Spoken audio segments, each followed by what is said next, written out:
안녕하세요, 배투입니다. 잡지나 뉴스를 챙겨보면서 가장 힘든 점은 이게 개소리인지 아닌지 계속해서 판단을 해야 한다는 점이죠. 그래서 나와 반대되는 입장이 있는 사람들도 얄팍한 수로 오도하지 않고 뭔가 수긍가는 주장을 많이 하는 사람이 듣기 편해요. 개인적으로는 유시민 작가도 정치 얘기랑 노무현 전 대통령 얘기를 빼면 어느 정도 방금 설명한 범죄에 속하는 편이었습니다. 사회 비평이라든지 문화평론, 경제담론 뭐 이런 부분이요. 그런 유시민 작가가 혹세무민 선동과 거짓 뉴스를 보다 못해 방송을 시작하겠다고 야심차게 유튜브 정복 선언을 했고, 이번 주 금요일 그의 첫 방송이 공개된다고 합니다. 그리고 실제로 이미 JTBC의 신년토론 패널로도 나왔죠. 사실 유시민 작가는 작년 연말에 한 독자 미팅에서 20대 남성들을 희화하고 조롱하는 듯한 발언을 해서 이미 실검에도 올라가고 몇몇 유튜버한테 까인 바 있습니다. 하지만 전 이걸로 영상을 만들려는 게 아니에요. 그거 까는 건 팩트를 확인해서 시시비비를 따지자는 것도 아니고 충돌되는 주장들의 우위를 가리는 것도 아니고 대안을 제시하는 그런 비평도 아닙니다. 그냥 까기 위해 까는 거죠. 유 작가의 20대 남자 발언이 족같은 건 사실인데 그런 걸로 씹어봤자 유시민 세금 원래 저런데? 이 정도밖에 안 돼요. 생각해보세요. 문정부는 이미 워마드와 메가를 털어내지 않고 가진 남성 역차별법이 통과되는 걸 묵인함으로써 페미 지지 정권이라는 인식이 강하게 자리 잡았습니다. 유 작가는 그런 정권을 지지하는 사람이고 20대 남자들 조롱하는 게 많이 이상하진 않아요. 끓는 물에 손을 담궜는데 화상 입은 거예요. 똥인 줄 알고 찍어 먹었더니 역시나 된장이 아닌 겁니다. 그걸 까면 재밌을 순 있는데 유 작가를 다르게 보게 하는 새로운 시각을 주진 않아요. 그래서 오늘은 살짝 다른 영상을 가져왔습니다. 감히 자칭 어용지식인 경제학 석사를 어떻게 까냐 그럴 수도 있는데 하버드 교수도 틀린 말을 하면 지적은 해야죠. 의견의 우위에선 인지도가 깡패지만 팩트가 틀렸을 때 인지도가 약점입니다. 하지만 한 가지 확실히 밝힐 점은 1시간 가까이 되는 풀 영상에서 유 작가의 전체 발언을 본 사람으로서 30% 정도는 동의하고 60% 정도는 이해하고 넘어갈 수 있다고 생각했습니다. 한 10% 정도가 완전 틀린 말이라 생각돼서 그 부분을 공유하는 겁니다. 제가 60%나 이해하고 넘어갈 수 있었던 이유는 자리가 자리였기 때문이죠. 거기 있던 사람들 대부분이 현 정권과 노무현 전 대통령을 종교적으로 지지하는 사람들이고 그 자리에 재단 이사장으로 와서 이야기를 할 때는 청중의 기대에 부응해야 할 책임이 있었겠죠. 이런 프라이빗한 이벤트에서 원래 진의 입맛에 맞는 얘기를 하는 게 당연한 거고요. 사실 제가 오늘 보여드릴 부분도 유시민 작가가 경제하는 무관한 전공에 행정의 행자도 모르는 사람이었으면 아 몰라서 그랬겠거니 하고 넘겼겠지만 이게 그냥 쉽게 무시할 수 없었던 이유는 유 작가는 경제학 학사와 석사까지 하셨고 본인은 혹세무민 하지 말라면서 자기는 눈에 뻔한 고도의 왜곡을 했다는 점입니다. 짜집기 했다는 말이 안 나오게 관련 부분은 통째로 퍼왔습니다. 그 지지율이 내려가는 제일 큰 이유는 지금 경제 일자리 이거잖아요. 여론조사를 보면. 근데 좀 솔직하게 한번 얘기해보죠. 제가 노무현 대통령 후보 시절에도 이 말씀 드렸어요. 경제 성장률 공약을 하시지 말라고요. 그거 다 사기라고요. 불황에 빠져있는 국민 경제를 다시 고도 성장으로 끌어올릴 수 있는 방법을 안다면, 만약 그런 방법이 있다면 어느 나라가 가난하게 살겠어요? 이 세상에 어느 나라가 불황을 못 벗어나냐고요. 지금 미국도 못 벗어나고 있어요. 유럽들도 다 마찬가지예요. 내년도에 OECD의 그 지금 예상하는 경제 성장률 지표를 보면 우리나라보다 높은 나라가 거의 없어요. 우리나라 2.8, 2.7 이렇게 돼 있는데 다 1%대예요. 우리만 못하고 있는 것처럼 얘기를 하고 있는데 그건 아니고요. 대한민국의 관료, 대통령, 정치인, 경제학자들만 방법을 모르는 게 아니고 전 세계의 모든 경제학자들이 몰라요. 원래 돌팔이라고요. 좀 유식하게 표현해 볼까요? 이건 제 말이 아니고 폴 크루그만이라는 세계 최고 수준의 천재 경제학자로 평가받는 미국 경제학자가 한 말이죠. 현대 경제학은 19세기의 의학과 비슷하대요. 그게 무슨 말이냐 하면 건강을 유지하는 데 적합한 조언을 많이 해줄 수 있대요. 근데 어떤 사람이 병에 걸려서 오면 치료를 못한대. 19세기 의학이요. 지금 경제학이라는 것이 자기들은 과학이라고 경제학자들은 얘기하지만 과학이 아니고요. 환자가 오면 치료를 못해요. 치료 방법을 몰라가지고. 그렇기 때문에 지금 이 일자리가 줄어들고 이런 것들은 근본적으로 큰 흐름은 기술혁신 때문에 벌어지는 거죠. 컴퓨터, 인공지능. 이거는 산업혁명기에 러다이트 운동, 기계 파괴 운동 벌어졌을 때 기계가 노동력을 대체하면서 일어났던 거고 똑같은 현상이에요. 전혀 새로운 현상이 아니에요. 근데 그거를 흡수할 만한 다른 산업들이 빨리 안 생기니까 이제 문제가 잘 안 풀리는 거고, 거기다가 젊은 층은 굉장히 고학력이잖아요. 이 고학력의 이 젊은 신규 진입자들을 흡수할 만한 정도의 일자리들이 그 숫자보다 훨씬 적게 생기기 때문에 그래서 이런 거거든요. 그러니까 저는 우리의 경제 상황에 대해서 전문가들이 똑바로 얘기해야 된다고 봐요. 뭐 영국에 있는 세계적 석학이라고 우리나라에서 얘기하는 어떤 경제학자분이 책도 엄청 많이 판 분이에요. 우리나라에서 모모한 신문에 인터뷰를 한 걸 제가 그저께 봤는데 진짜 깝깝하더라고요. 뭐 지금 문정부가 하는 거는 뭐 다 엉터리고 뭐 산업 정책이 없는 게 문제래요.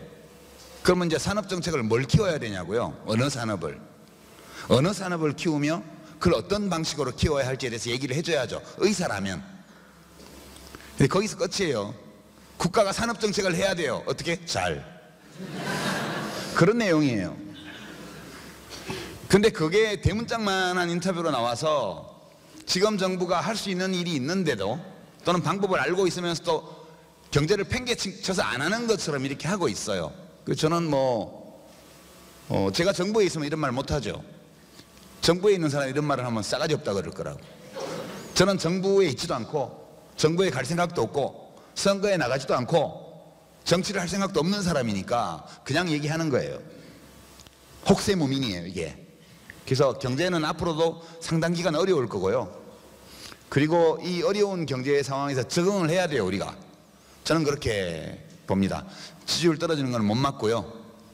다른 좋은 것들 이런 게 생기면 좀 회복이 되겠죠. 그리고 단기적으로는 북한 변수가 있는데 하여튼 트럼프 대통령이 요새 어렵더라고. 뭐 탄핵을 당하네 마네 뭐 그런 얘기도 나오는데 빨리 탄핵 당하기 전에 탄핵 안 당했으면 좋겠고요.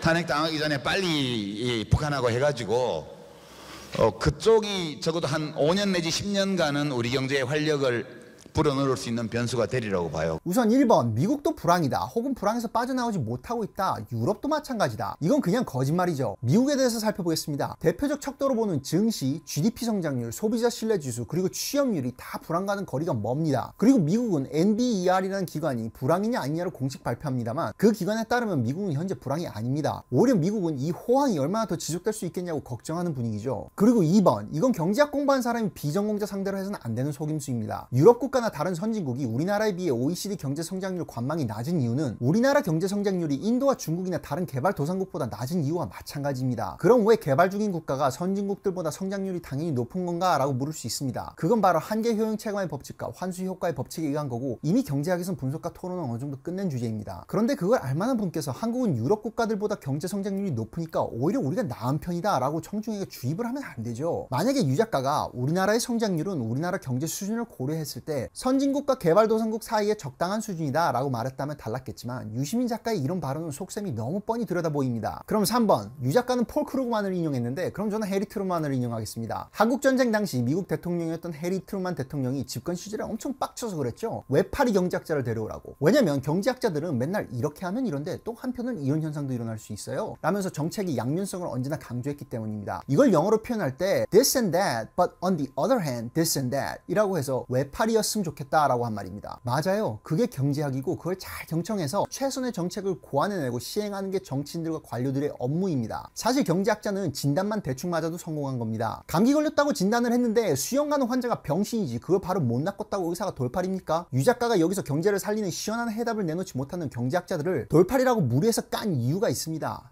맞습니다. 뒤에 장아준 까려고 포석 간 겁니다. 4번은 완전 종합 선물 세트예요. 뭐 우선 괴문부터 까보고 가죠. 환자가 의사를 찾아가는 첫 번째 목적은 정확한 진단과 병명을 위해서입니다. 물론 병을 고쳐주길 기대하기도 하죠. 하지만 내가 맨날 피똥만 싸서 병원에 갔더니 암이래. 근데 그걸 고치지 못하면 그 의사가 돌팔인가요? 그게 너무 비약이면 감기를 예로 듭시다. 내가 그냥 감기가 걸려서 병원에 갔는데 의사가 감기입니다. 그러면 의사가 감기를 낫게 해주나요? 내 체내에 있는 감기 바이러스를 즉시 박멸할 수 있는 약이나 의술 따위는 없습니다. 다시 말해 의사가 직접 바로 못 고치는 병도 많습니다. 경제학도 마찬가지입니다. 경제학 공부의 대부분은 경제 움직임의 진단을 위해 여러 이론과 모델을 배웁니다. 그리고 처방을 위해 금융학 그리고 행정학을 배우죠. 그리고 경제학 자체가 사회과학인데 그 공부를 한 사람이 사회과학을 자연과학에 비유하고 장하준 교수가 해답을 내놓지 않았다고 까는 게 말이 되나요? 그리고 신성장 동력 선정은 학자가 하는 게 아닙니다. 배우실 만큼 배우신 분이 그걸 혼동했을 리는 없고 이것도 그냥 선동입니다. 그걸 결정하고 개발하는 건 민간 부문이에요. 자유시장의 구조에서 민간 기업이나 개인 개발자가 신성장 동력과 신성장 산업을 찾습니다. 그걸 왜 경제학자가 합니까? 그리고 논리적으로도 말이 안 돼요. 불과 10분 전에 경제학자들은 다 돌팔이라고 본인이 포석 까셔놓고 왜 이제 와서 해답을 내놓지 않았다고 장하준 교수를 까나요? 펭귄은 원래 못 나는 새야. 이렇게 까놓고 10분 뒤에 씨발 샌데 왜 못 날아? 이렇게 까는 거예요. 이게 논리적인가요? 그럼 유시민 작가가 청중을 오도한 부분을 까봅시다. 유시민 작가가 조선일보에 대문짝만하게 나온 기사를 보고 답답했다고 했는데 왜 소스로 확인 안 합니까? 장하준 교수의 말을 부분 인용한 조선일보가 잘못이지 장 교수를 까는 건 유시민 작가가 감을 잃은 거죠. 그리고 차세대 산업에 대해서 그냥 잘해 라고 그랬다고요? 이게 장 교수 인터뷰 답변입니다. 1번 해외 투자자의 공격적 M&A 걱정하지 않게 해줘라. 그리고 그걸로 기술 개발 투자하게 장려해줘라. 2번 과거 중화학공업에 투자하듯 집중해야 한다 라고 했죠. 중화학공업에 엄청난 투자를 한 뒤에 지난 15년간 우리나라 5대 성장 동력 산업이 뭐였죠? 석유화학, 조선, 반도체, 자동차, 이동통신이죠. 그럼 그걸 돌이켜보고 파생산업을 보는 걸로 시작해도 됩니다. 석유화학에선 배터리 등에 들어가는 신소재 화학공업, IT 쪽에서는 AI 부문의 소프트 노하우와 인프라 구축, 그리고 IoT, AR, VR을 전자금융 시스템과 연결하는 유비퀴티와 커넥티비티 이코시스템 산업, 반도체 업계를 보면 D램에서 M램이나 리램의 선구 개발 정도가 있습니다. 저라면 이 분야에서 중소기업을 대기업의 고스팅이나 착취나 적대적 인수합병 등에서 보호를 해주고 기술 경쟁을 시켰을 겁니다. 그리고 우리나라의 중소기업이 해외 기술 보유 중소기업을 인수합병할 수 있게 고정 저금리 대출도 장려했을 것 같습니다. 나가서 배우고 인수하고 개발하고 경쟁하게 돕겠죠. 개발 비용에 대해서는 세액공제로 혜택을 준다든지 특별 선정기업에 한해서 직원 지주 제도를 허락한다든지 국민연금으로 벤처 캐피털 부서를 따로 설립해서 그런 기업에 엔젤 인베스터 개념으로 투자를 한다든지 창의적인 정책은 너무 많습니다. 저 같은 병신도 이렇게 슬슬 몇 개가 떠오르는데 훌륭하신 분께서 답답해하고 화만 내면 됩니까? 여튼 장하준 교수의 이런 답변은 충분히 방향성은 있다는 걸 알 수 있습니다. 석사까지 한 사람이 이런 식으로 조선일보가 그랬다더라 라는 식으로 같은 분야의 학자를 깐 건 다분히 정치적이고 악의적입니다. 5번 이건 뭐 그냥 거짓나부랭입니다. 북한이랑 화해 무드로 평화 메시지 밀고 나가는 게 경제를 돌이킬 수 있는 변수라고요. 대체 뭘 근거로? 코리아